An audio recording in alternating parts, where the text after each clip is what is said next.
പത്തനംതിട്ടയിൽ നിന്ന് വരുന്നു. ഞാനൊരു പെന്തക്കോസ്ത് വിശ്വാസിയായിരുന്നു. 2022 8-ാം മാസം 10-ാം തീയതിയാണ് ഞാൻ ആദ്യമായിട്ട് കൃപാസനത്തിൽ വരുന്നത്.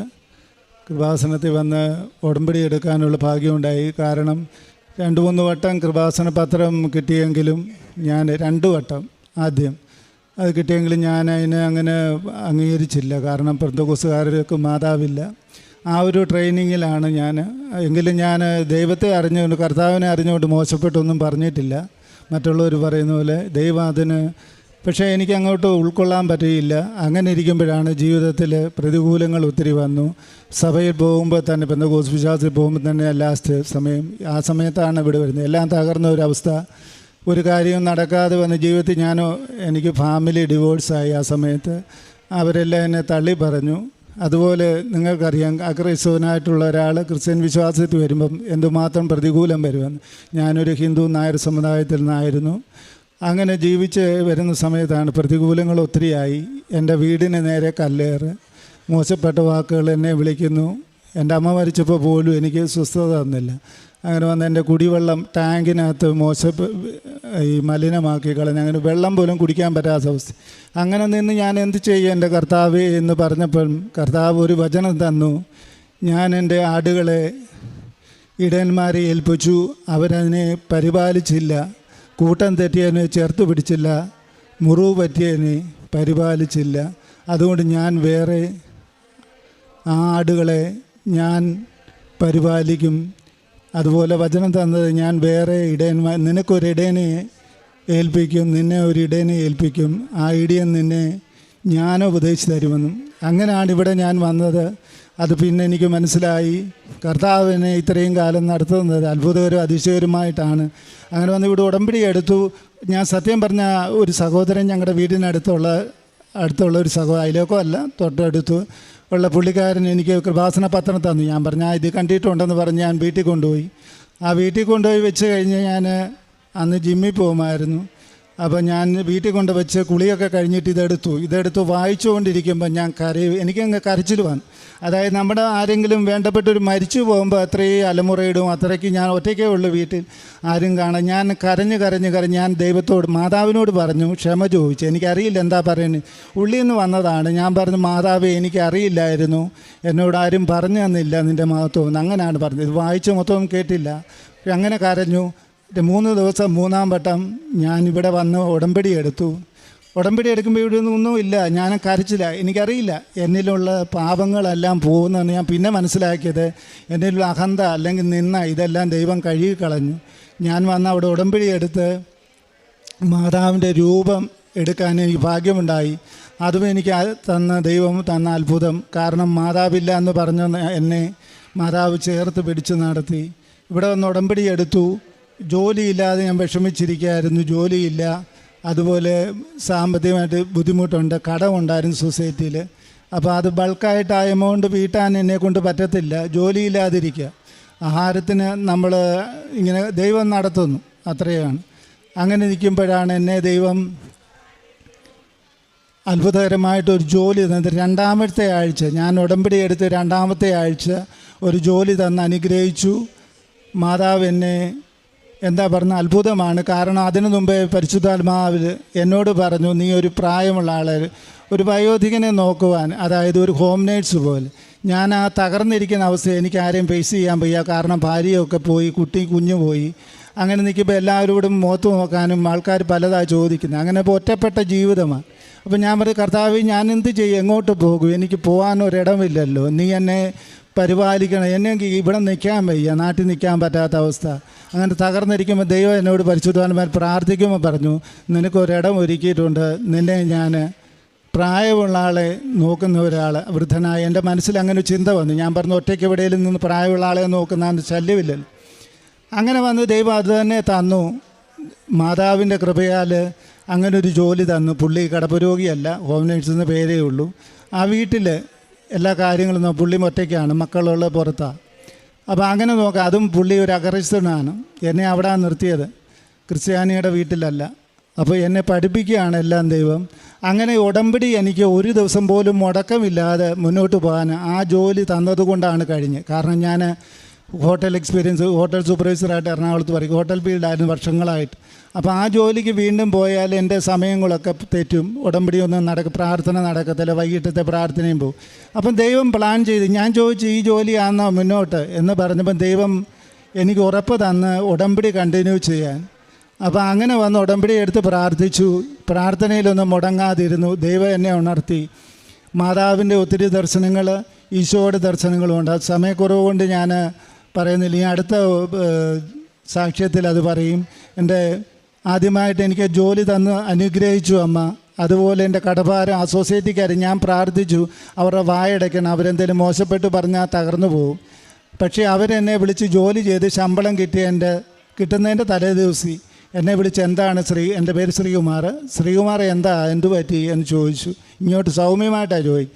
അപ്പം ഞാൻ പറഞ്ഞു ഞാൻ പൈസ കൊണ്ട് തരാം. ഞാൻ പറയുന്ന ഡേറ്റിനും മുമ്പേ എനിക്ക് ശമ്പളം കിട്ടി. അവിടെ കൊണ്ടുവന്ന് അവർ പറഞ്ഞ് തവണയായിട്ട് അടയ്ക്കാം. തവണ കൂട്ടി തന്നു. സുഖമായിട്ട് ആ കടങ്ങളെല്ലാം വീട്ടിൽ തന്ന് ദൈവം എന്നെ, മാതാവിനെ അനുഗ്രഹിച്ചു. അങ്ങനെ ഇപ്പോൾ അതിൽ അത്ഭുതം എന്താണെന്നറിയാം, ആ സൊസൈറ്റിയിലെ മാനേജർ ഇപ്പോൾ ഇവിടെ ഉടമ്പടി എടുത്തിട്ടുണ്ട്. അത് വലിയൊരു അത്ഭുതമാണ്. പുള്ളി ഒരു കമ്മ്യൂണിസ്റ്റുകാരനാണ്. പക്ഷേ അത് ദൈവം അവരെ കമ്മ്യൂണിസ്റ്റുകാരനെ ദൈവത്തെ മാതാവിനെ അറിയാനുള്ള ഇടവരുത്തി. അതൊരു വലിയ അത്ഭുതമാണ്. മാതാവ് പിന്നെയും എൻ്റെ വലത് കൈക്ക് ഞാനൊരു തെറ്റ് ചെയ്തു. എന്ത് തെറ്റെന്ന് പറഞ്ഞാൽ എൻ്റെ മിസ്റ്റേക്ക്. ഞാൻ എല്ലാവരും സാക്ഷ്യം കേൾക്കുമ്പോൾ ഞാൻ പറഞ്ഞു, ഒരു ദിവസം ഈ വൈകിട്ട് ഉടമ്പടി പ്രാർത്ഥന പ്രാർത്ഥിക്കുമ്പോൾ ഞാൻ ഈ തൈലം കൊണ്ട് എനിക്കായിട്ടൊന്നും ഗുണമൊന്നും എനിക്കൊന്നും തോന്നിയിട്ടില്ല, ഞാനൊന്നും പുരട്ടുന്നില്ല, അപ്പോൾ എനിക്ക് പ്രയോജനമില്ല. അങ്ങനെ പ്രാർത്ഥിച്ചു. അന്നേരം എൻ്റെ ഇടനെഞ്ചിന് ഭയങ്കര വേദന വന്ന് ശരീരം തളർന്നു, ഒരു അറ്റാക്ക് വരുന്ന പ്രതീതിയാണ്. അപ്പം പറഞ്ഞു കേട്ടുള്ള അറിവില്ല നമ്മൾക്ക്. കൈ തളർന്നു, കാല് തളർന്നു, ശരീരം മൊത്തം ഇത് വെള്ളം കുടിക്കണം, പരവേശ ബോധക്കേട് പോലെ. അപ്പോഴും എനിക്ക് ഭയമില്ല. അപ്പം ഞാൻ അമ്മയോട് പ്രാർത്ഥിച്ചുകൊണ്ട്, അമ്മ ക്ഷമിക്കണം, ഞാൻ അറിവില്ലാതെ അറിവില്ല. ഞാൻ തൈലം പെട്ടെന്ന് എടുത്ത് ഇടത് നെഞ്ചിന് പുരട്ടി. അപ്പോൾ വലത് കൈക്ക് വേദന, വലത് കൈയെ പുരട്ടി. അപ്പോൾ ഇടത് കൈക്ക് തളർച്ച വന്നു, അപ്പോൾ ഇടത് കൈയിലും പുരട്ടി. അങ്ങനെ ഇടത് കൈയും വലത് കൈയും സൗഖ്യമാക്കി. അന്ന് എന്നെ സൗഖ്യപ്പെടുത്തി. ഒരു 5-10 മിനിറ്റത്തെ ആ അസുഖം, കാരണം ദൈവം എന്നെ ബോധ്യപ്പെടുത്തി തൈലത്തിൻ്റെ പവിത്രത എന്താണ്, അതിൻ്റെ പ്രത്യേകത എന്താണ്, അതിൻ്റെ വില എന്താണെന്ന് എന്നെ അറിയിച്ചു. അത് കഴിഞ്ഞപ്പോൾ ഒരു ദിവസം എൻ്റെ വലത് കൈ കുറച്ച് ദിവസം കഴിഞ്ഞപ്പോൾ വലത് കൈ തളരുന്ന പോലെ കറണ്ട് അടിക്കുന്ന വേദന. അതൊന്നും ചെയ്യാൻ പറ്റത്തില്ല, കാരണം നമ്മൾ ഭക്ഷണം ഉണ്ടാക്കുകയാണെന്ന് ഞാൻ ഒറ്റയ്ക്കായതുകൊണ്ട് ഉണ്ടാക്കും. അപ്പോൾ ഭക്ഷണം ഉണ്ടാക്കുമ്പോൾ ഒരു സ്പൂണിട്ട് പോലും ഇളക്കാൻ പറ്റും, കറണ്ട് അടിക്കുന്ന പോലെ തന്നെ തളർന്നു പോയി ഭാഗം. അങ്ങനെ വന്ന് സഹിക്കാൻ വയ്യ. ഹോസ്പിറ്റലിൽ പോയി, അവിടെ പത്തനംതിട്ട കോന്നി മെഡിക്കൽ കോളേജുണ്ട്, അവിടെ പോയി ഡോക്ടർമാർ നോക്കിയിട്ട് കുഴപ്പമൊന്നുമില്ല. അവർ പറഞ്ഞ് ഞരമ്പിൻ്റെ ഏതെങ്കിലും പ്രശ്നമായിരിക്കും മാറും. പക്ഷേ എനിക്ക് സഹിക്കാൻ വയ്യാത്ത വേദന. അത് കഴിഞ്ഞപ്പോൾ തിരുമിക്കാൻ പോയി, അപ്പോഴും അതിന് കുറവ് വന്നില്ല. അവർ പറഞ്ഞ് പതുക്കെ മാറിക്കോളൂ എന്ന് പറഞ്ഞ്. എനിക്ക് സഹിക്കാൻ വയ്യ. അങ്ങനെ ഇരുന്നപ്പോൾ ഞാൻ അപ്പോഴും തൈലത്തെ തൊടുന്നില്ല. അത് ഓർത്തോണം, ഞാൻ ആ തൈലത്തിന് ഞാൻ മറന്നു പോയെന്ന് പറയാം. അപ്പോഴാണ് ഓർത്ത്, ദൈവമേ ഈ തൈലം ഇരിക്കുന്നല്ലോ മാതാവേ എന്ന്. ഞാൻ ആ തൈലം പുരട്ടി എന്നും പ്രാർത്ഥിക്കാൻ തുടങ്ങി. പ്രാർത്ഥിച്ചു എപ്പോഴാ കയ്യിലെ വേദന പോയെന്നും അസുഖം പോയെന്നും എനിക്കറിയില്ല. കർത്താവും മാതാവും എന്നെ അനുഗ്രഹിച്ചു. അങ്ങനെ ആ അസുഖം പൂർണ്ണമായിട്ട് ഭേദമായി. അപ്പോൾ അത് കഴിഞ്ഞ് കുറച്ച് ദിവസം കഴിഞ്ഞപ്പോൾ എൻ്റെ ഇടത് കൈ മുട്ടിന് താഴെ മരവിക്കുന്ന അവസ്ഥ. മരവിക്കുന്ന പറഞ്ഞാൽ ഈ ഒരു തളർന്നു പോകുന്ന പോലെ മുട്ടിന് താഴെ ഉള്ളൂ. കൈക്ക് ഭാരം കൂടും, പിന്നെ ഒന്നും ചെയ്യാൻ പറ്റത്തില്ല. ഞാൻ ബൈക്കുണ്ട്, വണ്ടി ഓടിക്കുന്നു. അപ്പം ഒരു ദിവസം ഇങ്ങനെ വന്നു, ഞാനത് അത്ര കെയർ ചെയ്തില്ല. അപ്പം വണ്ടി ഓടിച്ചുകൊണ്ടിരിക്കുമ്പം ഈ കൈ തളരാൻ തുടങ്ങി. അപ്പോൾ എനിക്കറിയാം ഹാൻഡിലെ പിടിക്കാൻ പറ്റും. അപ്പോൾ ഞാൻ മാതാവിനോട് പറഞ്ഞു, മാതാവിനെ വീട്ടിൽ വരെ എത്തിക്കണം, അത് കഴിഞ്ഞ് എന്തെങ്കിലും വന്നാൽ പോട്ടെ, വണ്ടി ഓടിക്കുവാന്ന് പറഞ്ഞു. അങ്ങനെ എന്നെ വീട്ടിലെത്തിച്ചു. അപ്പോൾ അതിനും പ്രശ്നം, ഞാൻ ഹോസ്പിറ്റലിൽ പോയി, മെഡിക്കൽ കോളേജിൽ പോയി.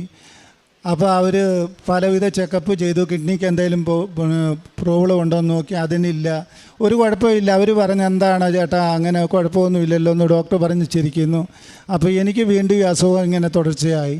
അങ്ങനെ വന്ന് ഞാൻ അമ്മയോട് പ്രാർത്ഥിച്ചു, തൈലം എടുത്തപ്പോൾ പ്രാർത്ഥിച്ചു പുരട്ടി. അതും ഇത് സ്ഥിരമായിട്ട് പ്രാർത്ഥിച്ചു. ഞാൻ പറഞ്ഞ് ജോലി എടുത്ത് ജീവിക്കേണ്ടായ അമ്മ, എനിക്കാരുമില്ല, അമ്മ മാതാവ് തന്നെ ഉള്ളതെന്ന് പറഞ്ഞ് പ്രാർത്ഥിച്ചു. ദൈവം അത്ഭുതകരമായിട്ട് ആ അസുഖം ഇന്നേ വരെ പിന്നെ ഒന്നും വന്നിട്ടില്ല. കാരണം ഈ വലത് കൈ മുട്ടിന് താഴെ തളരുവാന്ന് പറഞ്ഞ് നിങ്ങൾക്കറിയാം. ഇടത് കൈ വശം എന്താണ് അങ്ങനെ വരുന്നത്, പലരും പറഞ്ഞ് പല രീതിയിൽ തളർന്നു പോകും, അറ്റാക്ക് വരും, അതാണ് ഇതാണെന്നൊക്കെ പറഞ്ഞു. എങ്കിലും എന്നെ ദൈവം അത്ഭുതകരമായിട്ട് രക്ഷിച്ചു. അതുപോലെ ഞാൻ ജിമ്മിൽ പോകാൻ കാരണം, ഞാൻ ഒരാൾക്ക് കരൾ കൊടുക്കുമെന്ന് പറഞ്ഞ് എറണാകുളത്ത് പോയി ലിസി ഹോസ്പിറ്റലിൽ എല്ലാ ചെക്കപ്പും നടത്തി. എനിക്ക് സന്ധിവാതം വന്ന് ഞാൻ തളർന്ന് കിടന്നിടത്തു നിന്നാണ് കർത്താവിനെ അറിഞ്ഞ് വന്നത്. അപ്പം ദൈവം എന്നെ അവിടെ കൊണ്ടുപോയത് ഒരു പ്രത്യേക കാരണത്തേക്ക് ആൾക്കാരെല്ലാം എന്നെ രോഗിയാന്ന് മുദ്രകുത്തി സമൂഹത്തിൻ്റെ മുന്നിൽ എന്നെ നാണം കെടുത്തി. അത് ഒന്നിനും കൊള്ളാത്തവനാണ്, ഇനിയും മരണം മാത്രമേ. എല്ലാവരോടും പറയും നീ വീടിനടുത്ത് പോയിട്ട് എന്തെങ്കിലും ചെറിയ ജോലി ചെയ്ത് ജീവിച്ചോ എന്ന് പറയും. കുടുംബവും ഇല്ലാതായി. അങ്ങനെ വന്ന് ഒറ്റപ്പെട്ടിരിക്കുമ്പോഴാണ് എനിക്ക് ഒരാൾക്ക് അസുഖമാണെന്ന് പറഞ്ഞ് കരൾ കൊടുക്കണം, അത് പറ്റും. ഞാൻ എൻ്റെ മനസ്സിൽ വന്നു, എൻ്റെ ജീവിതം കൊണ്ട് മറ്റൊരാൾക്ക് ജീവൻ കിട്ടട്ടെ, ഈ ജീവിതം കൊണ്ട് എന്താണ്. അന്ന് ഞാൻ ഉടമ്പടി എടുത്തിട്ടില്ല. ലാസ്റ്റ് സമയമായി ഇവിടെ വരുന്ന ടൈമിലാണ് ഞാൻ പോയി എറണാകുളത്ത് പോയി ചെക്കപ്പൊക്കെ ചെയ്തു. അവർ പറഞ്ഞു ഓക്കെയാണ്, ബ്ലഡ് ഗ്രൂപ്പൊക്കെ നോക്കി ഓക്കെയാണ്. അങ്ങനെ വന്ന് എല്ലാ ചെക്കപ്പും ചെയ്ത് എല്ലാത്തിനും ടെസ്റ്റിലും ഞാൻ ഓക്കെയാണ്, കുഴപ്പമൊന്നുമില്ല എന്ന് പറഞ്ഞ് അവർ ടെസ്റ്റ് എല്ലാം റിസൾട്ട് ചെയ്തു. ഈ റിസൾട്ട് വന്നപ്പോൾ എല്ലാം പോസിറ്റീവാണ്, കുഴപ്പമൊന്നുമില്ല. കാരണം ഈ ലിവർ കൊടുക്കുന്ന ആൾക്കാരുടെ അറിയാം ഒത്തിരി ടെസ്റ്റുകളുണ്ട്, അത് മണിക്കൂറുകളോളം കിടക്കും. അല്ലെങ്കിൽ സീലുമായിട്ടാണ് ചെയ്തത്. അവസാനം ആണ് അവർ കണ്ടുപിടിക്കുന്നത് എൻ്റെ കരളിന് ഫാറ്റുണ്ട്, ഫാറ്റി ലിവർ, ലെവൽ 1 എന്ന് പറയും. അത് മാരകമല്ല, എന്നാൽ കുഴപ്പം. ഞാൻ അങ്ങനെ മദ്യപാനമൊന്നും ഇല്ലാത്തതുകൊണ്ട് അതൊരു കോംപ്ലിക്കേഷനായിട്ട് വന്നിട്ടില്ല, പുകവലിയില്ല. അപ്പോൾ അവർ പറഞ്ഞു ഇത് മാറ്റാൻ വേണ്ടി ജിമ്മിൽ പോകാൻ പറഞ്ഞു. അപ്പോൾ എനിക്ക് ഈ സന്ധിവാതം വന്നപ്പം ഡോക്ടർമാർ പറഞ്ഞ് ജിമ്മിൽ പോകാൻ പാടില്ല, വണ്ടി ഓടിക്കാൻ പാടില്ല. ഇത് രണ്ടും കർത്താവ് എന്നെ കൊണ്ട് ചെയ്യിപ്പിച്ചു. കർത്താവിൻ്റെ പ്രവൃത്തി വലുതാണ്. ഞാൻ അപ്പം കരൾ കൊടുക്കേണ്ടി വന്നില്ല, എന്നെ ജിമ്മിൽ കൊണ്ടുപോയി. ജിമ്മിൽ പോയപ്പോഴാണ് ഈ സഹോദരൻ കൃപാസന പത്രം തരുന്നത്. ഓർത്തോണം, എൻ്റെ ശരീരത്തിൻ്റെ കൊഴുപ്പ് കുറയ്ക്കാൻ ഫാറ്റ് കുറയ്ക്കാൻ വേണ്ടിയാണ് പോയത്. അങ്ങനെ വന്നു, ജിമ്മിൽ പോയാൽ മരിച്ചു പോകുമെന്ന് പറഞ്ഞ് എന്നെ കൊണ്ട് ജിമ്മിൽ പോയി വർക്കൗട്ട് ചെയ്ത് 2-3 മാസം അതിന് വേണ്ടി ഹാർഡ് വർക്ക് ചെയ്തു. തടി 2 മാസം കൊണ്ട് 10 കിലോ കുറച്ചു. അങ്ങനെ എന്നെ ദൈവം അത്ഭുതകരമായിട്ട് നടത്തി. എന്ത് മനുഷ്യരെ എന്നിൽ കണ്ടോ, എന്നെ വേണ്ടാന്ന് പറഞ്ഞ് എനിക്ക് പറ്റില്ല എന്ന് പറഞ്ഞത് ദൈവം എന്നെ കൊണ്ട് ചെയ്തു. അതുപോലെ അങ്ങനെ അത്ഭുതകരമായിട്ട് എന്നെ നടത്തി ഇവിടെ എത്തിച്ചിരിക്കുന്നു. അതുപോലെ വേറൊരു കാര്യമെന്ന് പറഞ്ഞാൽ, ഞാൻ ഉടമ്പടി വെക്കാത്ത ഒരു കാര്യമാണ്, എനിക്ക് ഒരു വണ്ടിയില്ല. അപ്പോൾ ഈ കടം കയറി വല്ലാത്ത അവസ്ഥ നിൽക്കുമ്പോഴാണ് ഒരു വാഹനത്തിന് വേണ്ടി ഇവിടെ കൃപാസനത്തിലെ സാക്ഷ്യം കേട്ടു. ഒരു സഹോദരി പറഞ്ഞു വാഹനമില്ലാത്ത സമയത്ത് പിന്നെ ഇവിടെ വന്ന് ഉടമ്പടി എടുത്തു. എന്നിട്ട് മാതാവിൻ്റെ ഒരു ലോക്കറ്റ് കീ ചെയിൻ മേടിച്ചുകൊണ്ട് പോയി. ആ മകൾക്ക് അത്ഭുതകരമായിട്ട് ഒരു വാഹനവും കൊടുത്തു, അമ്മയെ അനുഗ്രഹിച്ചത്. അപ്പം ഞാൻ കഴിഞ്ഞ 2023 ജനുവരിയിലാണ് ഇത് കേൾക്കുന്നത്. ആ ജനുവരിയിൽ ഇവിടെ വന്നപ്പം ഞാനും വിചാരിച്ചൊരു ലോക്കറ്റ് ഞാനും മേടിച്ച്, കീ ചെയിൻ മേടിച്ചാലെന്താ. അപ്പോൾ ഒരു വാശിയല്ല നമുക്കത്. ഇപ്പം ഞാൻ അമ്മയോട് പറഞ്ഞു, മനുഷ്യരോട് ചോദിക്കുന്ന പോലെ, കടം ചോദിക്കാൻ മടിക്കുന്ന പോലെ കടം ചോദിക്കേണ്ടി വന്നിട്ടില്ല. ഞാൻ പറയാം, നമുക്കൊരു ലജ്ജ തോന്നത്തില്ല എന്നുപോലെ എല്ലാ മാതാവിനോട് തടുതടാന്ന് ചോദിക്കുന്നത് ശരിയല്ല. ഈശോയോടും ഞാൻ പറഞ്ഞു, മാതാവ് എനിക്ക് യോഗ്യതയുണ്ടെങ്കിൽ ഒരു വാഹനം തന്ന് അനുഗ്രഹിക്കണം, എനിക്കറിയില്ല, പറയാൻ പോലും നാണക്കേടാണ്, ദൈവത്തോടാണെന്ന് ഓർത്തോണം. അപ്പം ഞാൻ പറഞ്ഞു എനിക്ക് അതിനുള്ള കഴിവ്. ഇവിടെ വന്നു ഞാൻ ലോക്കറ്റ് മേടിക്കുന്നിടത്ത്, കീ ചെയിൻ മേടിക്കുന്നിടത്ത് നിന്നു. അപ്പോൾ എൻ്റെ മനസ്സിൽ വന്നു ദൈവത്തെ പരീക്ഷിക്കേണ്ട ആവശ്യമില്ല, എൻ്റെ ഹിതമെങ്കിൽ എനിക്ക് യോഗ്യതയെങ്കിൽ ദൈവം എനിക്ക് ഒരുക്കി തരുമെന്ന്. ഞാൻ തിരിച്ചു പോയി. ആ മാസം ഞാൻ വീട്ടിൽ പോയി കഴിഞ്ഞപ്പോൾ UK എൻ്റെ ഒരു സുഹൃത്തുണ്ട്, ഇടയ്ക്ക് എന്നെ വിളിക്കാറുണ്ട്. അവർ പെന്തക്കോസ്തുകാരനാണ്. മാതാവിനെ വിളിക്കുന്നൊന്നും അവർക്കറിയില്ല. ഞാനത് വെളിപ്പെടുത്തിയില്ല. അപ്പോൾ ആ മകൻ എന്നോട് പറഞ്ഞു, ബ്രദറെ എന്താ പിന്നെ ഇങ്ങനെ ഒരു വാഹനമൊക്കെ എടുക്കുന്നത്. ഞാൻ പറഞ്ഞതിൻ്റെ പൈസ ഇല്ല, ബുദ്ധിമുട്ടാണെന്ന്. അങ്ങനെ പറയുമ്പോൾ ചുമ്മാ ഏത് മോഡലാണ്. ഞാൻ ആക്റ്റീവ നോക്കി, മറ്റു വാഹനങ്ങളൊക്കെ നോക്കിയിട്ട് എന്നോട് ഇഷ്ടപ്പെട്ടില്ല എന്നല്ല, അത് മതിയെന്ന് പറഞ്ഞു. അപ്പോൾ ഒരാൾ എന്നോട് പറഞ്ഞു, നീ ബൈക്കൊന്നും ഓടിക്കല്ലേ, ബൈക്ക് ഓടിച്ചാൽ ഭയങ്കര അപകടം, നിന്നെക്കൊണ്ട് പറ്റത്തില്ല. ആ ഒരു പോയിൻ്റ് എൻ്റെ മനസ്സിൽ കിടപ്പുണ്ട്. എന്നെ ഒന്നിനും കൊള്ളത്തില്ലെന്ന് ഞാൻ പറഞ്ഞു. കർത്താവ്, ഇവരൊക്കെ വഴിയെ പോകുന്നവർ വരെ എന്നോട് പറയാൻ തുടങ്ങി, നിന്നെ ഒന്നിനും കൊള്ളത്തില്ലെന്ന്, നിൻ്റെ മകനാണ്, എന്നെ ബോധ്യപ്പെടുത്തണം. ഞാൻ ഇടയ്ക്കിടയ്ക്ക് പ്രാർത്ഥിക്കാറുണ്ട്, മാതാവിൻ്റെ ഈശോയുടെ മകനാണെന്ന് വെളിപ്പെടുത്തണം. ആ വെളിപ്പെടുത്തൽ ചെറിയ കാര്യമല്ല, വലിയ കാര്യമാണ്. കാരണം കർത്താവിൻ്റെ ക്രൂശെടുത്ത് എൻ്റെ ക്രൂശെടുത്ത് എൻ്റെ പുറകെ നടക്കുന്നവനാണ് എൻ്റെ വിശ്വാസി, എൻ്റെ മകനെന്ന് ദൈവം വിളിക്കുന്നത്. അപ്പോൾ അത് ചെറിയ കാര്യമല്ല, നമുക്കതിന് സ്ട്രഗിളിങ് കൂടും. അങ്ങനെ പറഞ്ഞു കഴിയുമ്പം ഞാനെങ്കിലും പ്രാർത്ഥിച്ചു, എൻ്റെ ജീവിതം കൊണ്ട് ഇനിയും ഞാൻ ക്രിസ്തീയ വിശ്വാസത്തിൽ വന്ന് വെറും ഒരു മുട്ടുവേദന മാറാനോ അല്ലെങ്കിൽ തലവേദന മാറുമ്പം ക്രിസ്തീയ വിശ്വാസത്തിൽ വന്നതല്ല. എൻ്റെ ദൈവം എന്നെ അത്ഭുതകരമായിട്ട് ജീവൻ തന്ന് രക്ഷിച്ചതാ. തളർന്ന് കടന്ന് മരിച്ചു പോകുമെന്ന് പറഞ്ഞു. എൻ്റെ നട്ടെല്ലിൻ്റെ കണ്ണി അകന്നതാണ്. ഇതൊക്കെ സാക്ഷി പേപ്പറിൽ എഴുതാൻ സ്ഥലക്കുറവ് കൊണ്ട് എഴുതാഞ്ഞതാണ്. നട്ടെല്ലിൻ്റെ കണ്ണി അകന്ന് ഡോക്ടർമാർ പറഞ്ഞു മരിച്ചു പോകുമെന്ന്. എന്ന് പറഞ്ഞാൽ എന്നോട് ആമവാദം എന്ന് പറയും. അപ്പം എന്താ പറയുന്നതിന് കൂനിയേ നടക്കത്തുള്ളൂ, നൂരാൻ പറ്റത്തില്ല. അതെല്ലാം എൻ്റെ നട്ടെല്ലിൻ്റെ കണ്ണി. ദൈവം ഒരു ദിവസം രാത്രി ഞാൻ ഉറങ്ങുമ്പം എൻ്റെ ഈശോയുടെ കരങ്ങൾ എനിക്ക് അര മുതൽ കഴുത്ത് വരെ ഇങ്ങനെ അമക്കി. അത് ഫിസിയോതെറാപ്പിയൊക്കെ ചെയ്യുന്നവർക്കറിയാം. കൈവച്ച് ഇങ്ങനെ അമക്കുമ്പം എന്താണ് ഞാൻ മരിച്ചു പോകുമെന്നും പറഞ്ഞ് കിടന്ന എൻ്റെ ദൈവം എന്നെ നട്ടെല്ലിൻ്റെ കണ്ണി നേരെയാക്കി. ആ എക്സ്റേ എടുത്ത് ഇപ്പോഴും എൻ്റെ കയ്യിലുണ്ട്. എന്നെ ആരോഗ്യത്തോടെ ഇപ്പോഴും നടത്തുന്നു, ഒന്നും ചെയ്യാൻ പറ്റത്തില്ലെന്ന് പറഞ്ഞ് ആ അമ്മ ഇപ്പോഴെനിക്ക് ആ വണ്ടിയുടെ കാര്യം ഞാൻ പറഞ്ഞല്ലോ, അവിടെ വന്നപ്പോൾ ആ സഹോദരൻ പിന്നെയും വിളിച്ചു, വണ്ടി നോക്കിയോ? ഞാൻ പറഞ്ഞു ഇല്ല, സാമ്പത്തികം ഇല്ല, ഇപ്പോഴേ എടുക്കുന്നത്. അപ്പോൾ എന്നോട് പറഞ്ഞു എൻ്റെ ഈ പൈസ കൊണ്ട് ഞാൻ തരാം, എൻ്റെ കർത്താവ് എന്നെ ഏൽപ്പിച്ചിട്ടുണ്ട് എൻ്റെ പൈസ. ഞാനന്ന് കരഞ്ഞു, സന്തോഷം കൊണ്ട്. അവരുടെ മുന്നിലല്ല, കർത്താവിൻ്റെ മുന്നിൽ. എൻ്റെ കയ്യിൽ 5 പൈസ ഇല്ലാതിരിക്കുമ്പോഴാണ് എന്നോട് തന്നെ വാഹനം മേടിക്കാൻ പറഞ്ഞത്. ആ മകൻ പൈസ അയച്ചു തന്നു, ഞാൻ വാഹനം മേടിച്ചു. ജനുവരി ഇവിടെ വന്ന് പറഞ്ഞ കാര്യം ഫെബ്രുവരിയിൽ ഇവിടെ വന്നു, വാഹനം മേടിച്ചിട്ട് ഇവിടെ വന്ന് സഹോദരനോട് ചോദിച്ചു, ഇവിടെ വാഹനം വെഞ്ചരിക്കും അങ്ങനെയുള്ളൂ. അപ്പോൾ എന്നോട് പറഞ്ഞു അങ്ങനെയില്ല ബ്രദറെ, ഇവിടെ അങ്ങനെ ചെയ്യത്തില്ല എന്ന്. ആ സഹോദരൻ പറഞ്ഞു ഓക്കെ. ഞാൻ പ്രാർത്ഥിച്ചു, അമ്മയുടെ മുന്നിൽ കീ ചെയിൻ മേടിച്ചു. അമ്മ തന്ന വാഹനവും ഒരു സിൽവർ ഗ്രേ ബ്ലാക്ക് ബ്ലൂ ഉള്ള ഒരു ബജാജിൻ്റെ വണ്ടിയാണ്, 125. അങ്ങനെ ബൈക്ക് ഓടിക്കാൻ എന്നെ നാട്ടുകാരും വീട്ടുകാരും ഡോക്ടർമാരും പറഞ്ഞ് ഞാൻ മരിച്ചു പോകുമെന്ന് പറഞ്ഞിടത്താണ് ഞാൻ ഇന്നിവിടെ സാക്ഷ്യം പറയുന്നത്. ദൈവം ഒത്തിരി അത്ഭുതങ്ങളും അഭിഷേകങ്ങളും തന്നു. അതുപോലെ എൻ്റെ മകന് അസുഖം ഉണ്ടായിരുന്നു. മകന് കിഡ്നി സ്റ്റോണും അതുപോലെ ഒരു പൈൽസിൻ്റെ അസുഖം വർഷങ്ങളായിട്ട് അവൻ അനുഭവിച്ചുകൊണ്ടിരിക്കുക. അവനെ +1 പഠിക്കുന്ന. ഞാൻ വിളിക്കുകയൊക്കെ ചെയ്യുമ്പോൾ ഇങ്ങനെ ബുദ്ധിമുട്ട് പറയും. എന്നോട് പറഞ്ഞു പ്രാർത്ഥിക്കാൻ. ഞാനങ്ങനെ പ്രാർത്ഥിച്ച് ഇവിടെ വന്ന് ഉടമ്പടി എടുത്തു കഴിഞ്ഞപ്പോൾ ഈ തൈലവും ഉപ്പും കൊണ്ട് മകൻ്റെ തിരുവനന്തപുരത്താണ് അവന് ഭാര്യയുടെ കൂടെ. അപ്പം ഞാൻ അവിടെ പോയി പ്രാർത്ഥിച്ചു, വയറ്റിൽ പുരട്ടി കുരിശ് വരച്ച് പ്രാർത്ഥിച്ചു, ഉപ്പ് കൊടുത്തിട്ട് പറഞ്ഞു വെള്ളത്തിലിട്ട് കഴിക്കണം. അങ്ങനെ ശക്തമായിട്ട് പ്രാർത്ഥിച്ചു. അവന് ഓപ്പറേഷൻ വേണമെന്ന് പറഞ്ഞ ദിവസം അവൻ പറഞ്ഞു അച്ഛാ ഓപ്പറേഷൻ ചെയ്യേണ്ടി വരുമോ? ഞാൻ പറഞ്ഞു ഒന്നുമില്ല, ചുമ്മാതാ.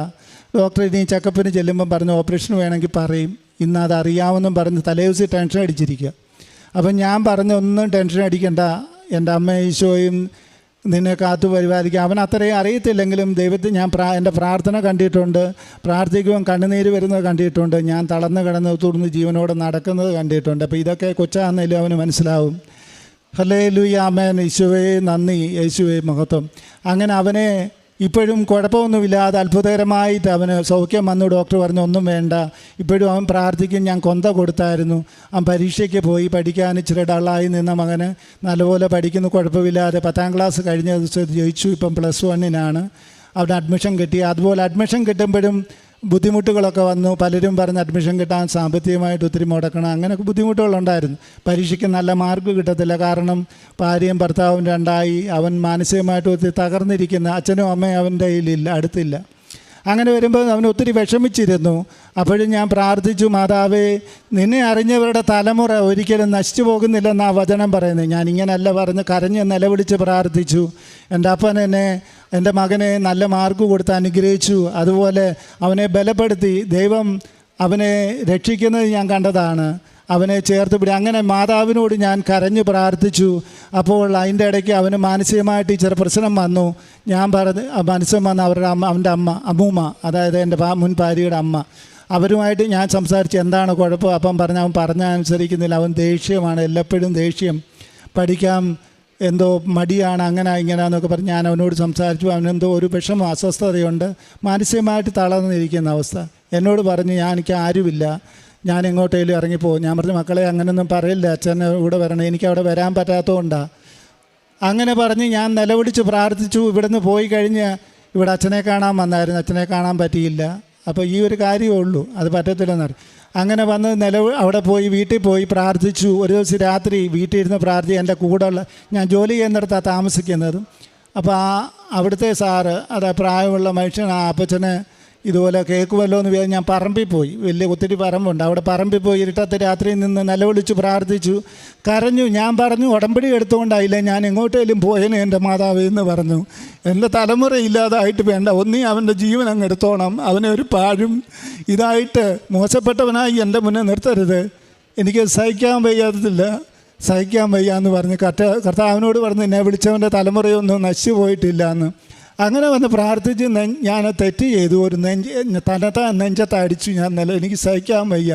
ആരുണ്ട് എനിക്ക് പറയാൻ? അവസാന താണിയാണ് എൻ്റെ അമ്മ ഈശോയും. അല്ലാതെ എനിക്ക് ആരുമില്ല, ഒരു മനുഷ്യകരമില്ല. എല്ലാവരും എന്നോട് വെറുത്തിരിക്കുന്ന ഇപ്പോഴും അങ്ങനെയാണ്. കുറച്ച് പേര് സംസാരിക്കും, അതായത് ഈ എന്താ പറയുന്നത്, അവർ ഈ ഗോവിന്ദചാമിയൊക്കെ ഇതിനെക്കാട്ടി ബഹുമാനിക്കുന്ന നാടാണ്. എങ്കിലും എന്നെ അതിലും മോശമായിട്ട്. അപ്പോൾ ആലോചിച്ച് നോക്കണം എന്തുമാത്രം എന്നോട്. എന്താണ് കാരണം? എൻ്റെ കർത്താവിനെ, സത്യദൈവത്തെ ആരാധിക്കുന്നവർക്ക് കിട്ടുന്ന ഒരു ഇതാണ്. അതൊന്നും വിഷയമല്ല. കർത്താവ് ഇതെല്ലാം കണ്ടുകൊണ്ടിരിക്കുകയാണ്. എനിക്ക് മനുഷ്യരുടെ കരമല്ല, ഈശോയുടെ കരം എപ്പോഴും ഉണ്ട്. അത് ഈ ഭൗതികമായി കിട്ടിയതുകൊണ്ട് മാത്രമല്ല. ഇത്രയും വർഷം 2017 മുതൽ ഇന്നിവിടെ നിൽക്കുന്ന നിമിഷം വരെയും ദൈവം എൻ്റെ കൂടെ ഒപ്പമുണ്ട്. എന്നാലേ ജീവിക്കാൻ പറ്റത്തുള്ളൂ. ഈ സമൂഹത്തെ എങ്ങനെയാണ് ജീവിക്കുന്നത് നിങ്ങൾക്ക് അറിയാമല്ലോ. പ്രതികൂലം വന്നാൽ എന്ത് ചെയ്യും? ഒന്നീ ആ മദ്യപാനിയാവും, ഇല്ലേ ആത്മഹത്യ ചെയ്യും. ഇതല്ലയോ? ഞാൻ പലവട്ടം അതിന് നോക്കിയിട്ടുണ്ട്. എന്നാലും ദൈവനാമം ദൂഷിക്കപ്പെടുമെന്ന് പറഞ്ഞ് എന്നെ പുറമോട്ട് മാറി. എൻ്റെ ദൈവം എനിക്ക് ആയുസ്സും ആരോഗ്യം തന്നെടുത്തു. ഇപ്പം മനസ്സ് ഭാരമില്ല. കാരണം ശത്രുക്കളോട് പോലും ക്ഷമിക്കാൻ എനിക്ക് കഴിഞ്ഞു. ഞാൻ അവർക്ക് വേണ്ടി പ്രാർത്ഥിക്കുന്നുണ്ട്. എന്നെ വെറുത്തവരും എന്നെ നിന്ദിച്ചവരും. അത് ചെറിയ കാര്യമല്ല, അതെൻ്റെ കഴിവല്ല. ഞാനിങ്ങനെ അച്ഛൻ്റെ പ്രസംഗം കേൾക്കുമ്പോൾ അച്ഛൻ പറയും, പ്രാർത്ഥിക്കണം, ക്ഷമിക്കണം, മറ്റുള്ളവർക്ക് വേണ്ടിയും പ്രാർത്ഥിക്കണം, ശത്രുക്കൾക്ക് വേണ്ടി പോലും പ്രാർത്ഥിക്കണമെന്ന് പറയും. ഞാൻ ചെയ്യാറുണ്ട്. പ്രാർത്ഥിച്ചു, മനസ്സിൻ്റെ ഭാരം കുറഞ്ഞു. എൻ്റെ മകന് ഇങ്ങനെ വന്ന് വിഷമിച്ചപ്പോൾ ഞാൻ അമ്മയോട് പ്രാർത്ഥിച്ചപ്പോൾ അന്നൊരു ദർശനം കണ്ടു. എൻ്റെ മാതാവ് നടന്നു വന്ന് എൻ്റെ കുഞ്ഞിനെ ചേർത്ത് പിടിച്ച് നെഞ്ചോട് ചേർത്ത് തിരിച്ചു നടക്കുന്നത് കണ്ടു. എന്നെ ഇങ്ങനെ ഒന്ന് നോക്കി. അന്ന് മുതൽ ഇന്ന് വരെയും എനിക്ക് മനസ്സിന് സമാധാനമുണ്ട്. എൻ്റെ മാതാവ് ഒപ്പമുണ്ട്. മകന് നല്ല പരിപൂർണമായിട്ടും നല്ല മൈൻഡോട് ജീവിക്കുന്നു. ആശ്വാസമുണ്ട്. പഠിക്കാനും മിടുക്കനാണ്. അങ്ങനെ ഒത്തിരി കൃപകൾ തന്നെ എന്നെ അനുഗ്രഹിച്ചു. ഇപ്പോൾ സമയക്കുറവ് കൊണ്ട് ഞാൻ കൂടുതൽ പറയുന്ന അടുത്ത സാക്ഷ്യത്തെ കൂടുതൽ പറയാം. ദൈവമാതാവിനും തിരുക്കുമാരനും 1000 നന്ദി പറയുന്നു. ത്രേക ദൈവത്തിനും ദൈവമാതാവിനും സ്തുതിയും സ്തോത്രവും പുകഴ്ചയും ഉണ്ടായിരിക്കട്ടെ. ആമേൻ. ശക്തനായവൻ എനിക്ക് വലിയ കാര്യങ്ങൾ ചെയ്തിരിക്കുന്നു, അവിടുത്തെ നാമം പരിശുദ്ധമാണ്. ശ്രീകുമാർ എന്ന ഈ സഹോദരൻ തൻ്റെ ജീവിതത്തിൽ അമ്മ മാതാവ് ലഭിച്ച അനുഗ്രഹങ്ങളെ സാക്ഷ്യപ്പെടുത്തുകയാണ്. ഏറെ ക്ലേശത്തിലൂടെ വിശ്വാസത്തിൻ്റെ പേരിൽ ജീവിതം മുന്നോട്ട് പോകുമ്പോൾ അനുഭവിക്കേണ്ടി വന്നുവെങ്കിലും അമ്മയിൽ കൂടുതൽ ശരണപ്പെടുകയും അത് രോഗസൗഖ്യമായും വിശ്വാസത്തിൽ ആഴപ്പെടുവാനുള്ള അവസരങ്ങളായും ജീവിതത്തെ മറ്റുള്ളവർക്ക് ക്രിസ്തുവിനെ കൈമാറ്റം ചെയ്യുന്ന പ്രക്രിയയിൽ പങ്കുചേർന്നുകൊണ്ട് അമ്മ മാതാവിൻ്റെ ഉടമ്പടിയുടെ നല്ല സാക്ഷിയായും ജീവിക്കുവാൻ ഈ മകനെ അനുഗ്രഹിച്ചതും അനുവദിച്ചതുമാണ് നമ്മളോട് പങ്കുവയ്ക്കുക. ഈ മകന് ലഭിച്ച എല്ലാ അനുഗ്രഹങ്ങൾക്കും അമ്മ മാതാവിനും തിരുക്കുമാരനും ദൈവപിതാവിനും നന്ദി അർപ്പിച്ചുകൊണ്ട് കരഘോഷത്തോടെ നമുക്ക് ഈ സാക്ഷ്യം സമർപ്പിക്കാം.